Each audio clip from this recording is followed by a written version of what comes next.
We've all been there. Sitting quietly, maybe driving or something, and you reflect on an old decision, Mhm. a career path, a relationship ending, a missed opportunity, and then you hear that voice in your head asking, why did I do that? It's such a human experience, and as the research you shared confirms, that kind of reflection actually shows a powerful drive for growth. Right? But it gets counterproductive when we use today's insight to punish, yesterday's self. Okay, so that's what we're diving into today. Exactly. Our deep dive is all about this subtle but really profound insight from your source materials, Hmm. that those past decisions were actually inevitable. Inevitable. How so? Given the landscape of knowledge you occupied at the time, you see, no one ever makes a choice from a complete, all-knowing vantage point. We're always acting with incomplete information. Okay, so let's unpack that. The source material states pretty clearly that every single decision you've ever made, it came from what you knew right in that moment. Right.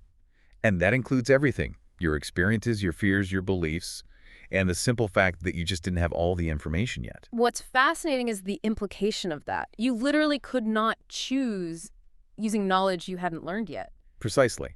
So that past choice wasn't random, it wasn't careless. It actually made perfect sense based on your understanding at that time. One of the articles you sent put it beautifully. Yeah. It said, your truth was real. It was complete for that point in time. It was simply limited. Okay, but doesn't that sound a little like, I don't know, an excuse for poor judgment? Yeah. Like, where's the line between an inevitable choice and just, well, personal responsibility? That's a vital question. It's not about excusing the impact of the choice. It's about understanding the context of it. The Yeah, context. imagine being, say, 22 and turning down a job that eventually becomes this massive company. Okay. Maybe you did it because you prioritized stability, staying close to family, which felt safest then. 10 years later, you look back and think, wow, that was so naive. But you're saying that judgment is unfair. It is. Because the 22-year-old couldn't see the future.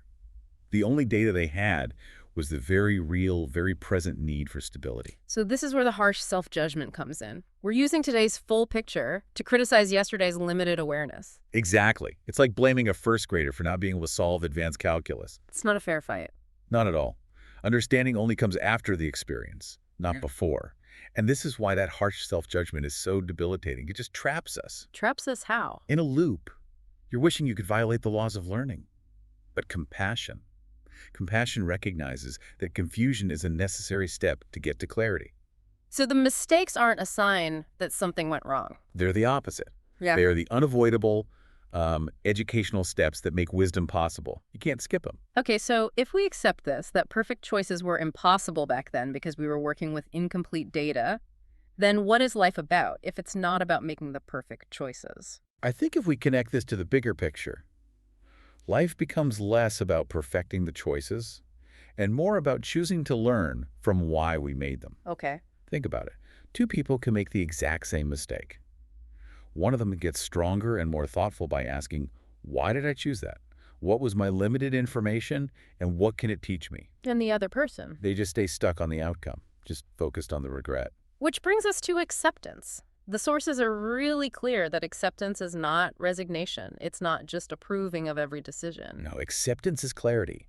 It's just recognizing the past's specific role in shaping the capable, knowledgeable person you are right now. And when you stop fighting that, You free up so much energy that was being wasted on useless self-criticism. And that energy is then available for making better, more informed choices in the present. that's a powerful takeaway. From where you stood before, there really was no other path available. From where you stand now, you have more options, more foresight.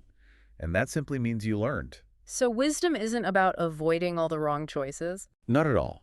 It's about learning so deeply from them that the next step just becomes a little bit clearer than the last. So maybe take a moment today. Reflect on a recent choice. Not to judge it, but to ask yourself a different question. Right. What can it teach me? That question. That's the beginning of understanding.